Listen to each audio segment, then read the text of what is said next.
Whether you've been making games for years or you're about to start your indie game dev journey, it's important to remember that there are a lot of pitfalls you can find yourself falling into.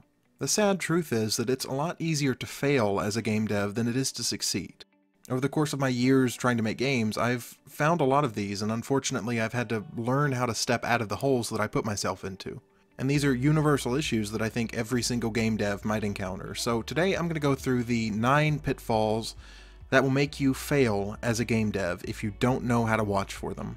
And just a little disclaimer, this isn't why your indie game will fail. I'm not going to tell you what's right or wrong in terms of making indie games. I'm going to tell you how you, as a developer, can sabotage yourself. The truth is, I want you to succeed as a game dev. I think that the community will only continue to grow and get better if we push for more talented people to succeed. So let's look at some things you might want to watch for when you're starting or continuing your game dev journey so that you don't fail. Number 1, and this is one that I hear constantly, you tried to start too big. I've said it again and again and again, and so many game developers have said it, you cannot start with an MMO. It's almost become a meme at this point of new developers who want to make games deciding on an MMO for some reason, one of the most difficult, most massive, most taxing projects that you can make.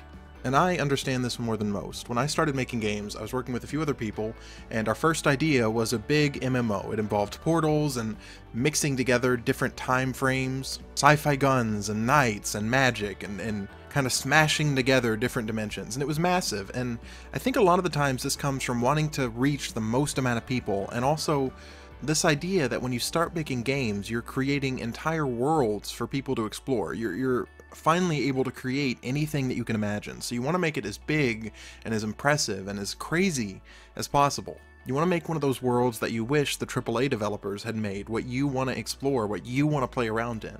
And while that's not in any way a bad dream, it's just a little unfeasible, especially when you're just starting out. If you want to make these bigger projects, you definitely can someday. I mean, look at Stardew Valley, or Undertale, or even Minecraft, or Dwarf Fortress even, just games that were made by either single devs or small groups that just had really passionate ideas for what they wanted to make, and did it. So it can be done, but you don't want to start there, and that's for a lot of reasons. First off, you don't have the experience to do these things yet, and you can't really learn as you go because you're putting building blocks in place that aren't stable. And so you can't really build on those to finally make the game that you want to make. You're going to constantly be going back and having to revisit, and honestly, just a lot of things pop up when you start too big. And some of those I'll touch on later in this video, but suffice to say, if you're about to start making games, or you want to start making games, do not make your first project some big, sprawling adventure with a massive open world. Come up with a very simple concept and make that. And then come up with a slightly bigger project and make that. And then when you feel like you're comfortable, then you can start working towards building those bigger projects. Number 2, and this might be a controversial one, but I think that sometimes game developers who are starting out tie themselves to the wrong people, and then they find themselves trying to make games with people that aren't compatible with the way that they operate. And then when that doesn't work and they're not able to make games, everything falls apart and they give up on their game dev journey. And I had this happen to me. The people that I started making games with were not committed to making games with the same amount of passion that I was. And that's nothing negative towards them, it's just we operated very, very differently. And so as we continued to try and work together, we kept butting heads, and it got to the point where I almost gave up entirely on even making games because it just wasn't fun for me. And that dragged out for a long time. If I can recommend one thing, it's don't try and make games with other people if you think there's any chance that you can make it by yourself. That might be controversial, but if you're not self-motivated enough to make it happen by yourself, then struggling to work with other people probably isn't going to help you too much. Personally, I find it hard enough to work with myself, let alone other people. So just look at it honestly and ask yourself what's best for you. We've already talked about Stardew Valley and Undertale and all these games where they pretty much just worked by themselves, so it can be done. And in some ways it's harder, and in some ways it's easier. But don't feel like you have to have other people to make games. You don't. And okay, here's the other side of that coin. 3. Self-isolation. A lot of indie game developers who are working by themselves find themselves completely living in a bubble, where maybe they watch videos about game dev, maybe they don't, but they don't really interact with other people. I know for a long time that was me. I was scared to reach out and try and make connections with other game devs. I'd watch the videos sometimes, but it was scary because I thought that because I didn't know everything, because I was still learning, I wouldn't be accepted. And honestly, it was these devlogs that I've been making that forced me to realize that this community is a lot better and a lot more accepting, and it can be a lot nicer than you would ever expect. There are some bad eggs out there, but it's important for you to find the community that you're a part of and join it. There are so many talented, so many passionate, so many just good people that will help you grow by inspiring you and exciting you and making you realize that it really can be done, and there are so many different ways that it can be done. So like I said, my devlogs inspired me. That was kind of how I found my community. I started my Discord, I joined a few other Discords, I interact with all of you in the comments. It's really been so good for my self-esteem, and there's nothing that makes me feel better as a game developer and as someone who makes content for game developers than when people tell me in the comments or in my Discord that I have in any way inspired them. Because I'm just a person who's making games and wants you to be able to make games too. As creatives, we all either succeed or we fail. We don't grow on the backs of other people. We grow by looking at the mountains that other people have climbed and climbing them ourselves because we know it can be done. And by joining a community and seeing what other people can do, and seeing that other people want you to succeed, you will escape that bubble of working by yourself, and even as a solo indie game developer, find a community so that you're not working by yourself. Anyways, that's probably really artsy. I just think it's important that you don't put yourself in a bubble, because I did that and it sucks. It makes you feel like you're so alone, it feels like you're never going to get anything done. So whether that's mine or someone else's, I'd say start by joining a Discord. I'll link mine in the description. I'm constantly amazed by the things that people are putting in there. It's inspiring to me, and hopefully it'll be inspiring to you as well. So join my Discord, that would mean a lot to me, and if you're interested in more content like this, I guess I'll go ahead and say like and subscribe. That's a good starting step for joining the community. I'm going to keep putting out more videos that will help you hopefully succeed on your journey. So anyways, number 4. And this is a weird one, but it's one that I see very, very often actually. It's not liking your own project. For some reason, a lot of people find themselves making games that are, I don't want to say rip-offs, but just very, very obviously inspired by games that are popular. Games that succeeded financially or commercially, and so they try and replicate that when they didn't even like that type of game. Remember how I said earlier that my friends wanted to make an MMO, so I was like, oh yeah, let's do that, we'll try that, and that's how we started as our first project that we wanted to take on. I don't play MMOs. I never really played MMOs. When I was a kid, I got the box set of the World of Warcraft discs, but my parents didn't realize that it was like a subscription, and they didn't want to pay for that like every month, so I never even got to play MMOs, even though I liked them. And as an adult, I've played almost none of them as well. And yet, just because I thought, oh, this would be cool, this might do well, my friends were excited, I was willing to just take on this massive project for a type of game that I had never even really played. So the main thing I will say is don't make a project, don't put so much time into a game you don't care about. It will fail, you will fail, because the amount of dedication that you're going to have to put into this is not going to be there for you if you don't care about your own project. And if that's you, I'm not trying to like bully you or anything. I just know that I've seen it time and time again where you get so caught up in the numbers and what people want to see that you forget that we're making games to create art and to create experiences that we want for ourselves. And that's where you have to start. What games do you want to play? Those are the games that you should make.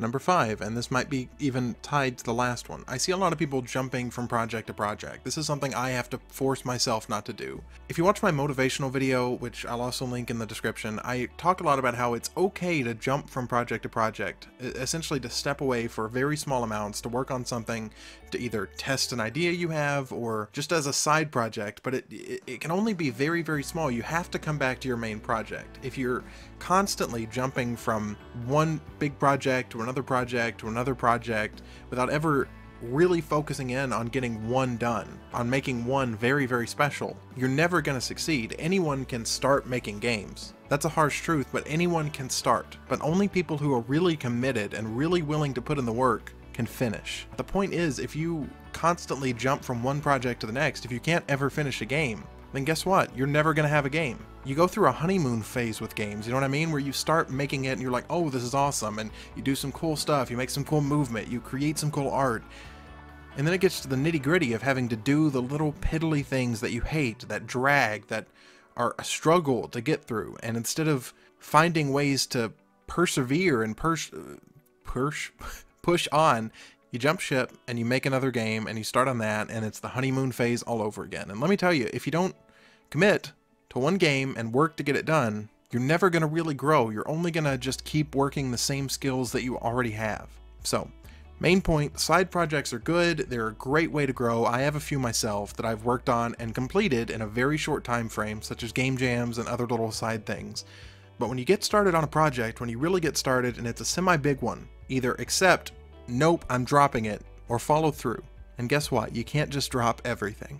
So maybe this doesn't apply to you, maybe you've been working on one project and it's awesome, but for a lot of people this is one of their biggest problems. For me, this is something I have to fight daily, where I come up with a super cool game idea and I'd love to work on that, but I can't because I've got to get this game done first. And at this point I've got 20 games I want to make after this one, but this game comes first. Number 6, and this is a hard one, a lot of people have an inability to what I call tutorial jump, which is you don't know something, so you look up a tutorial and you find out how to do it. And then, after you're working on that, you realize that there is something else that's a part of it that maybe you didn't know, and you have to watch a tutorial to learn about that. And you go down a rabbit hole of learning one thing after another, and kind of discovering as you go the depth of what you really don't know. That's kind of a harsh reality of if you don't go to school for game development, you're gonna have to find a way to teach yourself, and it means you're gonna have these weird gaps in your knowledge that you're gonna have to just kind of watch tutorials and watch people make games to learn that you don't know. You don't know the things you don't know. And that leads me into my next one, 7, which is being unable to see that failure is a good thing. You will fail again and again and again trying to make games. Another harsh reality, but that's what it is. You will fail. You will mess up. You will make mistakes. You will look stupid. You will feel stupid. But it's all about mindset. Failure is a learning experience. You will fail. Yeah, you messed up. People mess up all the time. But I can't think of a single time where I massively failed and I didn't learn something from the experience. You don't know everything. You can't know everything. You're not perfect. You're learning, you're growing, and part of growth is falling down and learning to get back up, because if everything goes right all the time, you're not going to learn. I always think about it in terms of kind of working out, where if you don't use equipment that's going to kind of hurt a little bit, you're not actually going to grow. I mean, working without resistance doesn't lead to any sort of growth or increase in ability or strength. You grow stronger because of the resistance put against you. And if you look at every failure as a setback, and only a setback, you'll never see it for what it is, which is one of the best tools you will ever have as a solo indie game dev. Number 8, getting caught in a loop of remaking old parts of your game because they're not up to your new standards. I know I did this again and again and again, where as I learned and I grew and I found out more about how to make games and kind of discovered the style that I really wanted to make my game in, I'd realized the old stuff wasn't up to standard, and I'd try to go back and remake it. And the problem is, you'll do this again and again and again to the point where you're never actually getting anything done. I don't need to harp on this. This is a problem you'll just see and you'll realize, oh, yeah, I do that. I don't know who needs to hear this. Your game will never be perfect. No matter what you do, no matter how hard you try, even if you rework everything again and again and again, your game will never be perfect. Because you're growing, and your skills are growing, and your eye for what you want is growing. And that's okay. And the last one, number 9, Imposter Syndrome. A lot of people get this idea in their head that they're not really game devs. They're not really making games. They'll see what other people are doing or the incredible things that other people make, and they'll compare themselves to them, and they'll go, oh, I'm not a real game dev. I did this forever. I still catch myself doing this sometimes, or I'll think, oh, I'm not really a game dev. I just, I'm working on a game. But then people will tell me how much I inspire them, how the projects that I've made and the game that I'm working on and the videos that I make inspire them to make games. And in my head, it's like, I'm just a guy, I'm just someone who just wants to do something and tried to do it. But for a lot of people, I am the definition of a real game dev. And that's hard because everyone compares themselves to other people and everyone thinks I'm not nearly as good as this other person. I'm not a real game dev. But you are, because I am. Everyone is just, a person making a game. And if you put labels on yourself like, oh, I'm a hobbyist, you undermine the fact that you're doing something incredible. You're working to make a game. You are not an imposter. This stuff is hard. This stuff is incredible to get done, to work on, and whether you succeed or fail or struggle or think you're not doing as good as other people, what you're doing is awesome. You are not an imposter. And until you accept, I am me. I am a game dev, and I'm happy with the things that I do and with who I am. You'll never succeed, unfortunately, because you'll compare yourself to other people and you'll limit yourself because of it. So listen, you're a game dev. No matter what anyone says, no matter what bad comments you might read somewhere or, the gatekeeping you see online, you're a game dev. If you make games, if you're trying to make games, you're a game dev. There's no reason to get it any more complicated than that. You deserve to succeed. You deserve to make the art that you want to make and put something great out into the world. You're not an imposter, and if you're putting in the work to make games, I'm proud of you. Maybe that doesn't count towards much, but I am. The world is hard. The world sucks a lot of the time. And I think the people that are working hard to put art out into it, to make something, are really inspiring to me. And so those are 9 ways that you can fail as a game dev. And if you just watch for these and you work hard not to fall into these types of traps, you will succeed. So if you liked the video, please like and subscribe. I'm hoping to make more content like this. And please join the Discord. The numbers are going up and it makes me so happy because my community is growing. I'm still a growing channel, and every comment and every like and every subscription helps me grow and reach more people so that they can hopefully succeed as well. And I'll close out this video with a quote, as I've been trying to do for my past videos, and this one is again by H.P. Lovecraft. To be bitter is to attribute intent and personality to the formless, infinite, unchanging, and unchangeable void. We drift on a chartless, resistless sea. Let us sing when we can, and forget the rest. Thank you for watching.